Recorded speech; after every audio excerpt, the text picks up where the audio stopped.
எல்லோருக்கும் வணக்கம். Welcome to உங்கள் நான் கமல்ஹாசன். ஸோ இந்த வீடியோவில் நம்ம கமல் சார் பற்றின ஒரு புதிய தகவலை அதை டிஸ்கஸ் பண்ண போகிறோம். ஸோ வீடியோக்குள்ளே போகிறதுக்கு முன்னாடி நம்ம சேனலுக்கு நீங்கள் புதுசாக இருந்தீங்கன்னா கண்டிப்பாக சப்ஸ்கிரைப் பண்ணிக்கோங்க. வீடியோ மறக்காமல் ஒரு லைக் பண்ணிக்கோங்க. இப்போ நம்ம வீடியோக்குள்ளே போகலாம். ஸோ கமல் சாரை பற்றி இன்னைக்கு சரியான ஒரு நியூஸு. ஆக்சுவலாக அமரன் வெற்றி விழா கூடிய விரைவில் நடக்க போகுது.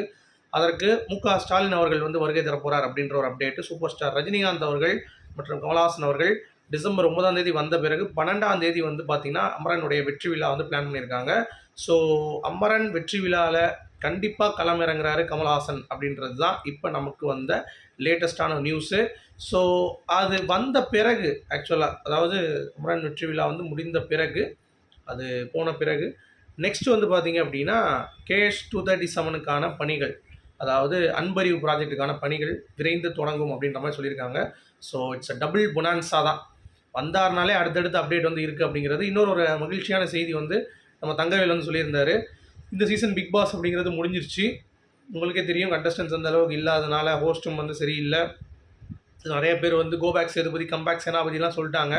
ஸோ அவர் ஒரு மகிழ்ச்சியான ஒரு நியூஸ் சொல்லியிருக்காரு. என்ன அப்படின்னா, மாநில தலைவர் தங்கவேல் அவர்கள் கமல் சார் இந்த வட்டம் பார்த்திங்கன்னா பிக் பாஸை அடுத்த வருஷம், அதாவது இந்த வருடம்ல அடுத்த வருடம் தொகுத்து வழங்க மிகவும் அதிக வாய்ப்பு இருக்கிறதாக தகவல் தெரிவிச்சிருக்காரு. ஸோ என்னை பொறுத்த வரைக்கும் டைம் இருந்தால் கமல் சார் பண்ணட்டும், அப்படி இல்லைனா ஃபுல் அண்ட் ஃபுல் படத்தில் கான்சன்ட்ரேட் பண்ணட்டும் அப்படிங்கிறது. ஏன்னா நமக்கு எதுனாலும் சரி ஆண்டவரை பார்க்கணும் அப்படிங்கிறது மட்டும்தான் என்னுடைய ஒரு பாயிண்ட் ஆஃப் வியூ. நீங்கள் என்ன நினைக்கிறீங்க அப்படிங்கிறத கண்டிப்பாக சொல்லுங்கள். அடுத்து கமல் சார் ரசிகர்களுக்கு ஒரு நற்செய்தி.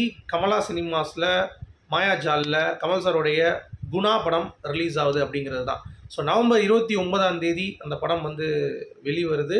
ஸோ நல்ல ஒரு ஸ்டீரியோ சவுண்டு, நல்ல ஒரு பிக்சர் குவாலிட்டியில் நம்ம எல்லோரும் வெயிட் பண்ணிகிட்டு இருந்தோம். அது ஆக்சுவலாக இதுக்கு முன்னாடியே ரிலீஸ் ஆக வேண்டியது. ஒரு ப்ரொடியூசர் ப்ராப்ளம் பண்ணி ரைட்ஸ் யார்கிட்ட இருந்து அடுத்து இப்போ எல்லாத்தையும் அதை சரி பண்ணிவிட்டு படம் ரிலீஸுக்கு ரெடி ஆகுது அப்படின்றது தான் update. So I am very very happy. ஐ ஆம் வெயிட்டிங் ஃபார் த ரிலீஸ் அப்படிங்கிறதையும் நான் உங்கள்கிட்ட ஓப்பனாகவே சொல்லிக்கிறேன். ஸோ வெளுத்து கட்டலாம், ஓகேங்களா? ஸோ வந்துருங்க கண்டிப்பாக. நான் மாயாஜாலில் தான் பார்க்கலான்னு இருக்கேன். ஸோ மாயாஜால் யாராவது ஜாயின் பண்ணணும்னு நினச்சிங்கன்னா கண்டிப்பாக ஜாயின் பண்ணுங்கள். மாயாஜால் 2 ஷோ இருக்குதுன்னு நினைக்கிறேன். ஸோ அதில் எந்த ஷோ இருக்கோ நான் போகிறேன். ஸோ எனக்கு அங்கே ஒரு வேலை இருக்கிறதுனால நான் அப்படியே அங்கே போய் பார்த்துடலான்னு இருக்கேன். பார்த்துட்டு அதற்கான ஃபீட்பேக் கண்டிப்பாக நான் சொல்கிறேன். ஸோ எல்லோரும் செம்ம ஹாப்பியாக இருப்பீங்கன்னு நினைக்கிறேன். எனக்கும் செம்ம ஹாப்பி. அடுத்து 75 இயர்ஸ் ஆஃப் இந்தியன் கான்ஸ்டியூஷனுக்கு கமல் சார் ஒரு வெளியிட்ட ஒரு லெட்டர் எழுதியிருக்காரு. அதாவது அந்த லெட்டரில் என்ன இருக்குன்னா, சல்யூட் பண்ணியிருக்காரு. கிட்டத்தட்ட 299 மெம்பர்ஸ் ஆஃப் த கான்ஸ்டியூஷன் அசம்பிளியை செலிப்ரேட் பண்ணி அவர் சல்யூட் பண்ணியிருக்காரு. ஸோ தேசப்பற்று அப்படின்னாலே கமல் சார் பார்த்தீங்கன்னா அடித்து நொறுக்கிடுவார் அப்படிங்கிறது தான். ஸோ அதெல்லாம் சொல்ல வேண்டிய தேவையே கிடையாது. அடுத்து கமல் சார் பார்த்தீங்கன்னா, நம்ம கே.எஸ். ரவிக்குமார் இருக்கார்ல, அவர் முத்து படத்தப்போ ரஜினி சாரை கூட சேர்ந்து சிகரெட்டாக அடித்து தள்ளி ஒரு கட்டத்தில் அவங்க மனைவிலாம் பார்த்தீங்கன்னா திட்டி விட்டாங்களாம். ஒரு நாள் கமல் சார் கூட அடுத்த ஷூட்டிங் வரும் பொழுது, என்னடா அது கமல் சார் முன்னாடி நம்ம அடிக்க முடியாதுன்னு சொல்லி அடிக்கும்போது, ஒரு நாள் இவருடைய ஃப்ரெண்ட்ஸே, ரவிக்குமார் அவருடைய ஃப்ரெண்ட்ஸே, கமல்ஹாசன் மாதிரி ஒரு லெஜெண்ட் முன்னாடி நீ போய் எப்படி ஸ்மோக் பண்ணலாம், அவர் எவ்வளோ பெரிய ஆள் அப்படின்னு சொல்லி அதை நிறுத்தி இனிமேல் அதுக்கடுத்து தான் நான் விட்டவே செஞ்சேன்.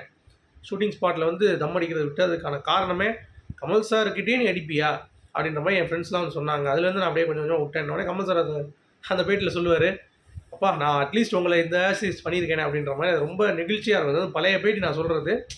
பட் அதை ரீசெண்டாக அவர் ஒரு பேட்டியில் ரிமைண்ட் பண்ணார். கமல் சார் அந்த மாதிரி தான் ஒரு கேரக்டரு.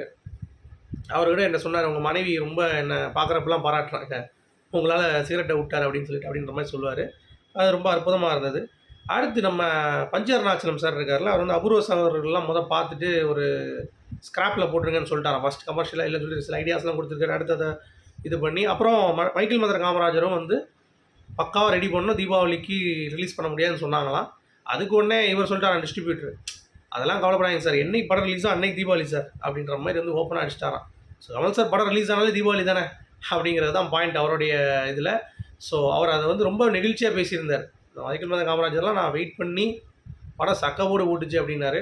உண்மை தானே அப்படிங்கிறத சொல்லிட்டு, அப்புறம் கல்கி பார்ட் 2க்கு பிரபாஸ் அவர்கள் ரொம்ப ஈகராக வெயிட் பண்ணிகிட்டு இருக்காங்க கமல் சாரோடைய சீக்வன்ஸுக்கு. ஸோ டிசம்பர்லேருந்து அதுவும் ஆரம்பிக்கிறாங்க, தெரியும்ல உங்களுக்கு. ஸோ அதற்கான ஒரு ஷூட்டும் இருக்குங்கிறத சொல்கிறாங்க. ஸோ வெயிட் பண்ணி பார்க்கலாம். உங்களுடைய கருத்துக்கு சொல்லி மீண்டும் சந்திப்போம். Good bye.